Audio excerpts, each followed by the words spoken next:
So this weekend, we're going to start a new series that we're calling Eyewitness. Actually, the truth of the matter is we actually started it last weekend.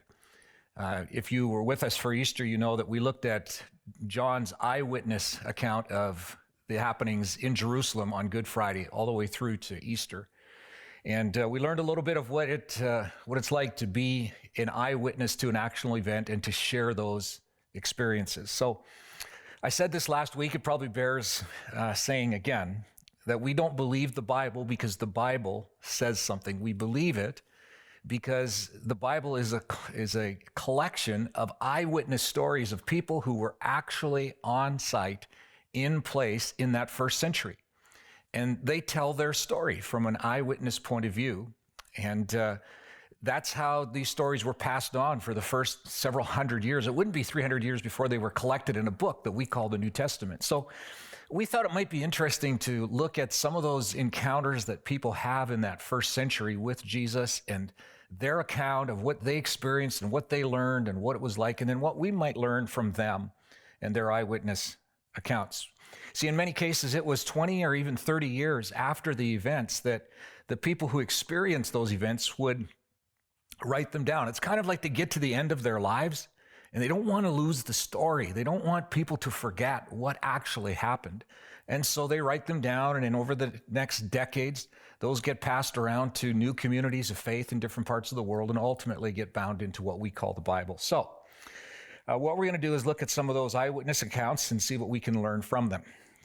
We talked about John's experience last week, and we're going to pick up what he records in the early part of his account. Actually, we heard a part of the story of the person I want to look at with you together today. His name is Nicodemus. You might recall that toward the end of the account of Jesus' life, he's just been declared dead on the cross. It's late Friday afternoon, and we're told by John, a couple of people come along, and they want to take Jesus' body and properly bury it. This is what we read last week in John 19. It says, "Afterward, Joseph of Arimathea, who had been a secret disciple of Jesus, asked Pilate for permission to take down Jesus' body.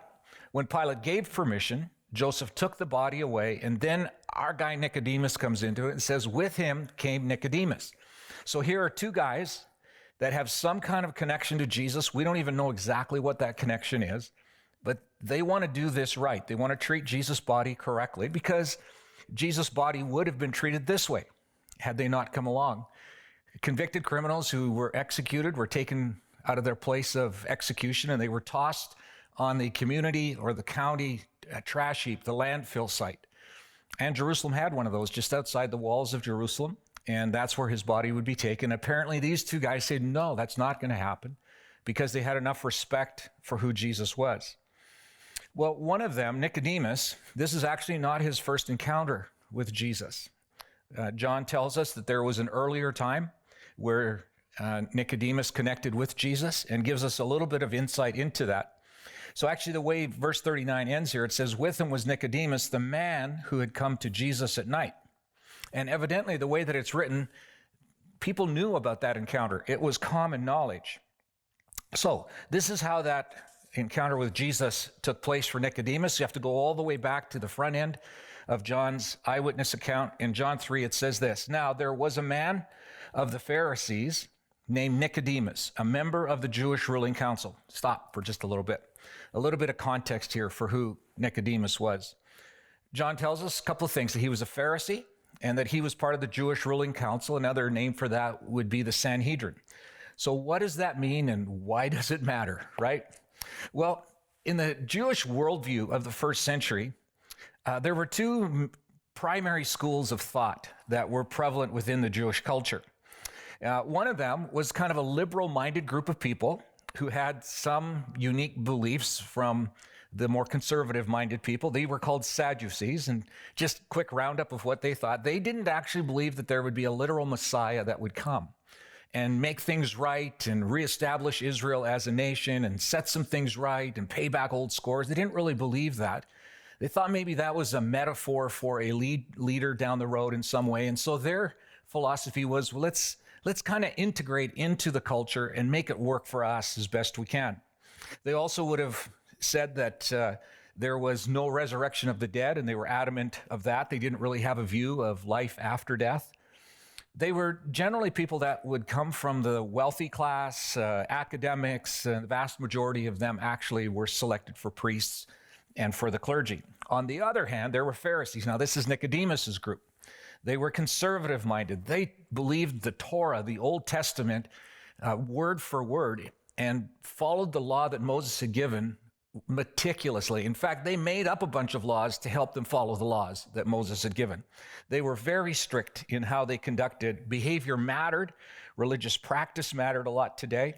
And they did believe that there was a Messiah, that one day God would send someone who would lead the nation to new prosperity along the lines of what King David had done for them. They believed in the resurrection, and they were certain of life with God after death. Now, most of these people were kind of schooled in the public education system, if you were. They weren't scholars. They were more middle class and business class kinds of people. But this is the group that Nicodemus was a part of. And there was tension between those two groups all the time.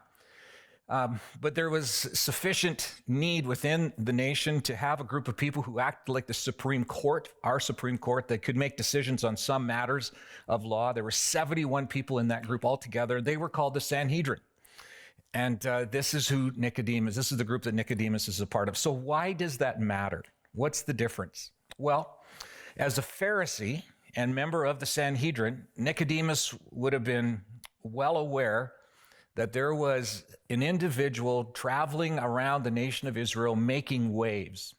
He was doing things that were unusual. He was able to conduct himself in a way that he had to be from God because only God could do through him what he was doing. And yet he was an unlikely candidate for him, but he was making waves. He was getting some traction within the general populace. He was doing miracles like healing people of terminal and chronic kinds of diseases. He was restoring damaged limbs, casting demons out of people, and more. And well, these were kind of eye-catching things that Jesus was doing and would naturally be associated with someone who had come from God, had the unique power of God, probably a prophet, at least a prophet. But what if he was a Messiah? What if he really was that anticipated Messiah because he was doing things that would be associated with him? This must have at least piqued Nicodemus's interest. But there was probably something else that grabbed Nicodemus' attention as well, and that was who Jesus was. You see, he was a bit of a confusing person for Nicodemus as well. See, just the previous weekend that we're told of this account, Jesus had walked into Jerusalem and gone to the Temple Mount, and there he had fashioned a whip with ropes and walks through the marketplace in the common area of the temple, and he starts overthrowing money changers' tables and disrupting business and just makes kind of a violent, chaotic scene that disrupts what's going on. And that was not what would be expected of someone that would be the Messiah. And then Jesus said this interesting thing. He said, the reason I'm doing this is because of honor of my Father's name. This temple is a place of his presence. And he wasn't just Yahweh, he was his Father, equating to him being the Son of God. And that just didn't fit with who Jesus appeared to be. This would have been confusing for Nicodemus. It all just doesn't make any sense to him. Here he is. Jesus does the things that a prophet or maybe a Messiah could do. Equates himself with God's Son, and yet, who is he? He's an unknown carpenter from a podunk little town in northern Israel called Nazareth. And everybody knew that nothing of significance came out of or happened in Nazareth. He was not a person of influence if that's where he came from. He hadn't gone to any of their schools. He doesn't come from a wealthy or an influential family. He's unknown till just a few months ago. What is going on here? He's a prophet. No, wait, he can't be. He's the Messiah because he can do Messiah kinds of things. But no, the Messiah would never come from Nazareth. He's the Son of God. But no, he can't be because he's uneducated. He's a carpenter from Nowheresville. It just all doesn't make sense to Nehemiah. It's outside of any set of norms or predictability for him. Where does this lead? Where does it go? How does it end? Is he from God, or is he just another wannabe charlatan? Nicodemus's world could be described as confused. He's kind of off balance. He's uncertain. There's disequilibrium for Nicodemus. Equilibrium, if you want to think about what it is, it's a calm state of mind, it's balance, it kind of things make sense, they add up. But this doesn't add up for Nicodemus at all. And in some ways, I think maybe we can relate to that. Hasn't this COVID-19 pandemic, would you say it's kind of created some disequilibrium for you, for us? See, everything's new, everything's different, but it's also uncertain. How in all this world could we have not have been prepared for what is happening? We're the most sophisticated, uber-modern, world-leading, super smart country. We should have been able to handle this. We should be able to. How real is it? Is it a hoax? Is it a conspiracy? Is it as bad as what we're told? Is it going to get worse? Is everything going to be all right? On one thought, we're told not to meet in large groups, and then we're told to not meet in any kind of group, any size of group, to stay home, to stay healthy, stay connected. We're told don't wear masks. Oh, yep, you better wear masks. Your check is on the way. Oh, your check is not coming. It's been delayed. You qualify for relief. No, you don't qualify for relief. This is the peak. No, wait just a second. 2 weeks from now is the peak. See, it's confusing. It's uncertain. We're not sure what to expect. There's disequilibrium for us. It's a really uncomfortable place to live in right now. So maybe you get a bit of an idea of how Nicodemus might have felt. Jesus, Son of God, Messiah potentially, but no, he couldn't be because he doesn't come from the right stock. He's not the right person. So what is Nicodemus going to do with his disequilibrium? Well, here's something wonderful that happens when we're uncomfortable, and it's one of the benefits. It's maybe a great benefit of disequilibrium. Here's what it is. You ask questions you wouldn't otherwise ask when disequilibrium happens in our world. Well, why would we ask those questions? Life is predictable. Problems are there for sure, but they're explainable and to some degree solvable.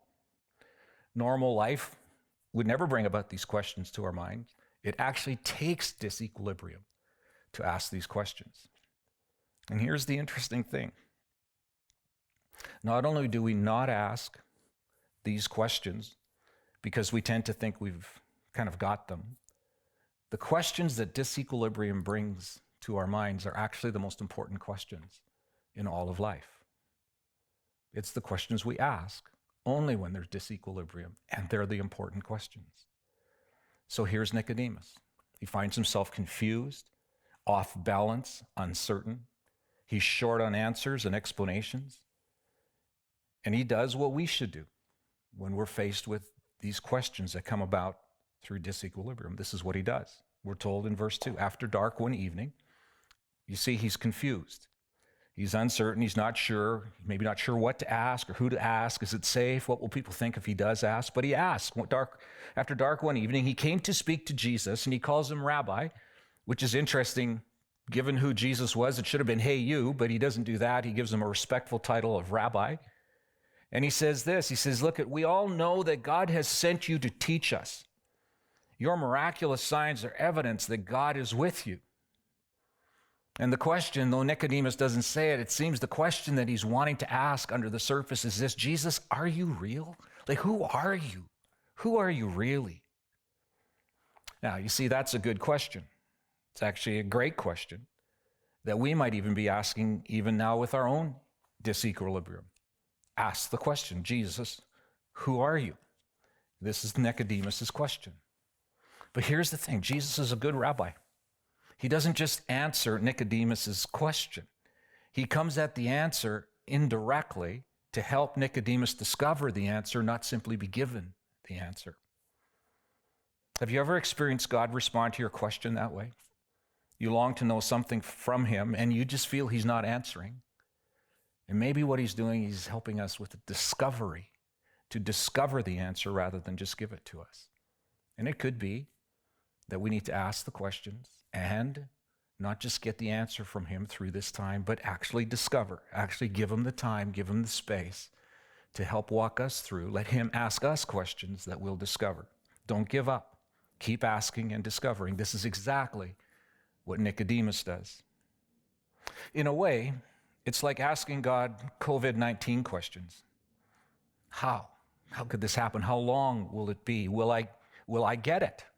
What if I get it? Will I recover from it? What if I don't recover from it? What about the people I love? What if they get it? Well, these are questions we ask, and I'm wondering, could it just be that the answer that Jesus gives Nicodemus to his question might be the very same answer that he would want to give us to those questions? So how does Jesus answer Nicodemus's question? Well, here it is, verse 3. It says, Jesus replied, I tell you the truth. Unless you're born again, you cannot see the kingdom of God. I can see Nicodemus saying, now hold on just a second. That wasn't actually the question I was asking. See, what I want to know is I want to know who you are. I wasn't asking that, Jesus. Well, Jesus answers his question with, you need to be born again, because I know something about you, Nicodemus. You want to live in the kingdom of God. That's at your heart. That's the right thing you do. But I'm telling you a bit of a surprising answer that you're going to have to think about. I wonder if that was also, or would be, Jesus' answer to our COVID-19 questions. You can just see the wheels in Nicodemus's head turning. I can see him saying, what? That isn't what I asked? I'm actually more confused with your question, Jesus. Wait, what is that born again thing that you're talking about? This is what he actually says. What do you mean? Exclaimed Nicodemus. How can an old man go back into his mother's womb and be born again? It's a logical question, isn't it? Well, here's the thing. The term born again has quite a history with us. It typically means we're referring to some kind of maybe combination of three things. Typically, it's when someone self-describes themselves as born again, or we would call them as being born again, we're really trying to describe a certain type or kind of person. It could be, on one hand, it could be somebody that's had a dramatic emotional encounter with God, and we refer to that as, well, they're born again. Or it could be somebody that has had some sort of destructive moral compass going on in their world, and suddenly it's replaced with a much more preferred, cleaned up, tidied up moral kind of pattern for their lives. Or it also means this at times for us in our culture. It's just kind of a knee-jerk conservative person, someone who's, a bit or a lot judgmental and graceless in a sin-stained world. But those could not be further from the truth of what Jesus is really telling Nicodemus what it means. You see, he's not referring to a type of person who has their ideology or their politics, behavior, or religion cleaned up and straightened up. That's not what he's referring. It's far more than that. It's far better than that. It's way more pervasive than that. So what is it? Well, here's what it is. To be born again is not a modification or a spiffing up of the original person, a tweak, or a new downloaded latest version for that person. No. You are an entirely new person in the same body. You're a new you, is what it means. Well, this, of course, is a whole new idea for Nicodemus. Maybe it is for us too. This is how Jesus explains it. In verse 6, he says, humans can produce only human life. You're right, Jesus. But the Holy Spirit gives birth to spiritual life. So don't be surprised when I say you must be born again, Nicodemus. The wind blows wherever it wants, just as you can hear the wind, but you can't tell where it comes from or where it's going. So you can't explain how people are born of the Spirit. To which Nicodemus says, I don't get it. I don't. How are these things possible? Nicodemus asks. Well, if John had written his eyewitness account prior to Nicodemus's encounter with Jesus, the answer would have been there, because if you just go back a couple of paragraphs, John actually explains what this whole idea of being born again is. So early in John's eyewitness account, he writes this about something that he's discovered in every single person who's decided to put their trust or place their trust in Jesus. He's noticed something consistent about them. He writes about it in John 1. He says, but to all who believed in him, that's Jesus, and accepted Jesus, he gave the right to become children of God. They were they are reborn, he says, not with a physical birth resulting from human passion or plan, but a birth that comes from God. When you and I and John and Nicodemus were born into this world, like physically born, we were born into a family. Maybe not the family that we wanted, but everybody gets born into a family. You're not born and then you go shopping for a family. You might prefer that idea, but no, you're born into a family. I was present for 2 of my 3 children's birth, and the third I missed by about 5 seconds.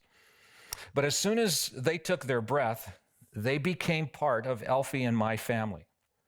You could argue that this happened maybe before their actual birth, but for sure, when they were born, when their hearts suddenly started and they were in this world and they're breathing, they became part of our family. And we discovered that there was love that had been tapped into that we didn't know we had, but it wasn't the love that made them part of our family. They had a unique DNA that was a combination of myself and Elfie, but that wasn't what made them part of our family. We had a certain responsibility.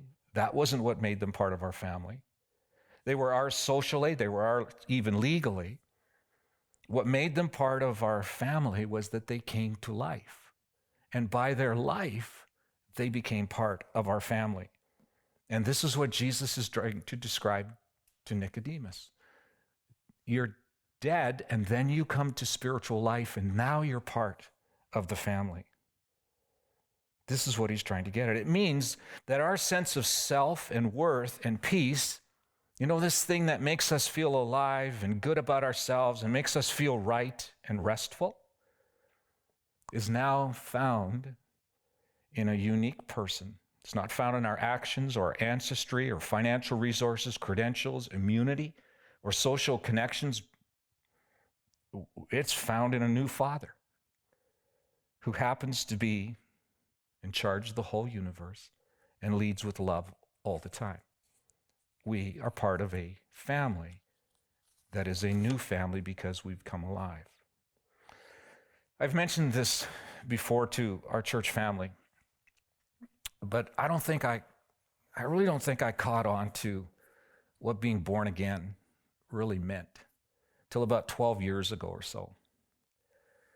It happened, the born again part I know happened for me when I was 5 or 6 years old, and with my mom or my dad, I said yes to Jesus, and I became spiritually alive, and I was born into this family of God, but I didn't understand it.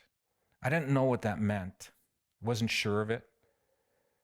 And the crazy thing is, for most of my adult life, I don't think I got it. I was already a pastor, and I invited scores of people to be born again, and I didn't understand it myself. You see, for the early years of my childhood, I thought being born again, this sense of self-worth or this sense of worth and my identity, I guess you could say, was all around being a good boy, a well-behaved, good-mannered, with the right behavior.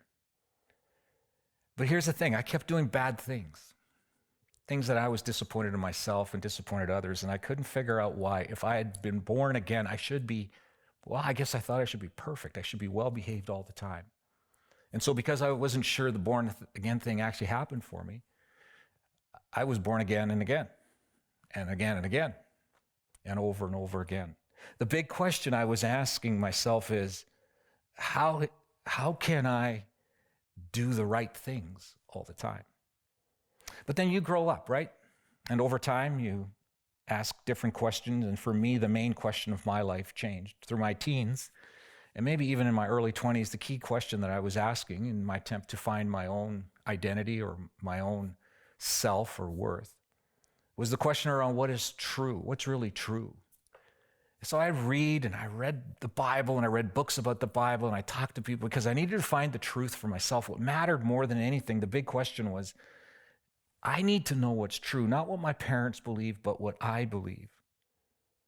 And then I would find something that I was sure was true, and something else would undermine it, and it just would all collapse for me. And in the end, it wasn't the biggest question I needed to ask, but it was the question I asked at that stage of my life. Then I got married, and I became a dad, And I found my career path, and the big question for me changed. It shifted for me.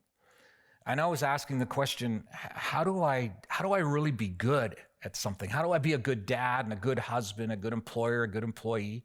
And that really dominated my life for the next 25 years, trying to figure out what was good. But it was dissatisfying for me because I found the moment I didn't do something good, or I didn't get the promotion, or I remember the day I got fired, that my world kind of got crushed. And this born again thing, born into a new family, wasn't even centered so much around being made new. It was, did I do well? Was I good at what I did? And then I guess it's about 12 years ago or so, something changed for me. The question just shifted. Maybe it's age, maybe it's experience, maybe it was my own disequilibrium at that time. Just being dissatisfied with what I had become and who I was. The question changed to this: how do I just become a truly good person? How do I have naturally the motives of Jesus growing inside of me? If I'm really born again and I really am new, shouldn't I increasingly think like Jesus? Because I'm born into his family. Shouldn't my behavior reflect, rather than trying hard to be a good person, shouldn't that just come from the inside? Isn't that what being born again is? Doesn't everything else just feel like trying really hard to do something? And God, by his grace, when I began to ask that question, put me in connection with the right people and reading the right books, and Scripture began to take on a different flavor and tone to me. And I think I discovered what it means to be a follower of Jesus because I'm born into his family, because I have a new life. I'm a new person in him. I just didn't think I understood that till just a few years ago. It was the goodness of God, once again, that would help me with that. My sense of worth, my sense of self began to be found increasingly, and exclusively in Jesus and who he was to me, and a personal friendship with him. Sharing more and ultimately all of my waking moments living with him. To be born again, I believe, means that the divine life of God is implanted in us. And this is what we're made for.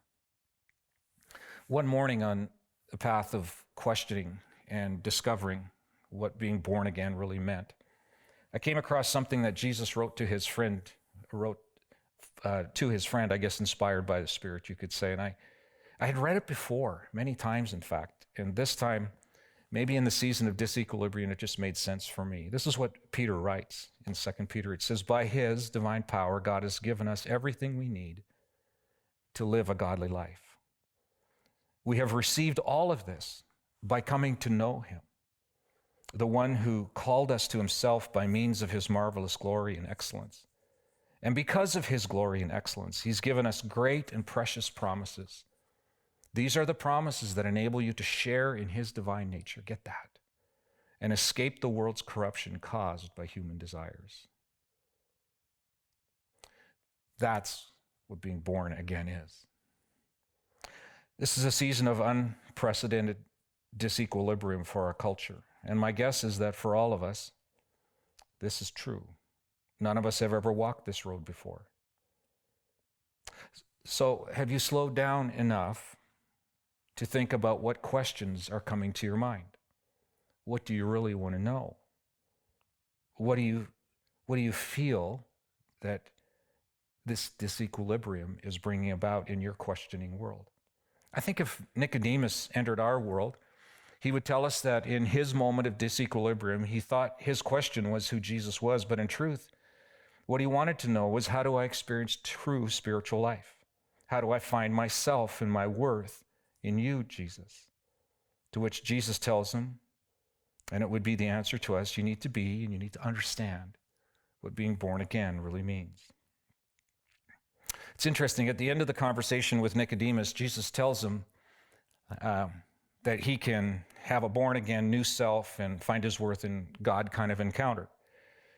And again, for us, when we read it, it feels like kind of a cryptic answer, but it really is a helpful answer. He quotes something from the Old Testament for Nicodemus. This is what he says in verse 14. He says, and Moses, going way back to Moses, lifted up a bronze snake on a pole in the wilderness, so the Son of Man might be lifted up, so that everyone everyone who believes in him would have eternal life.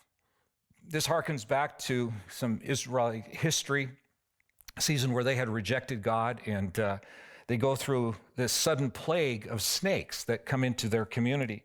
They're poisonous snakes. It's a bit of an outbreak. People are dying in large numbers, and there's no antidote for the venom. They cry out to Moses, and they cry out to God, and God hears their prayer. And in Numbers 21, we read this: some direction from God to Moses. Make a replica of a poisonous snake and attach it to a pole. All who are bitten will live if they simply look at it. So Moses made a snake out of bronze and attached it to a pole. Then anyone who was bitten by the snake could look at the bronze snake and be healed.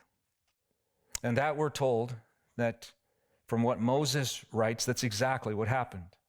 Weakened people who were scared and physically worn, infected with the deadly venom, opened their eyes just enough to look at the bronze snake, and in so doing acknowledged that God was sovereign and that they were going to abandon himself to him and his care, and God healed them.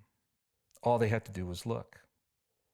The story that Jesus tells Nicodemus was just for Nicodemus, but it's for us too. He's telling Nicodemus, if you want to be born again, like what I did for Moses and his people in the desert, you just have to look.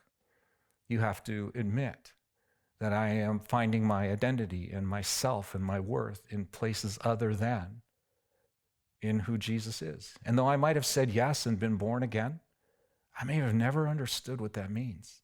That I still think I have to solve my problems. I have to find my way through COVID-19. I have to protect my family. I have to be on top of it. I have to find the answer for it.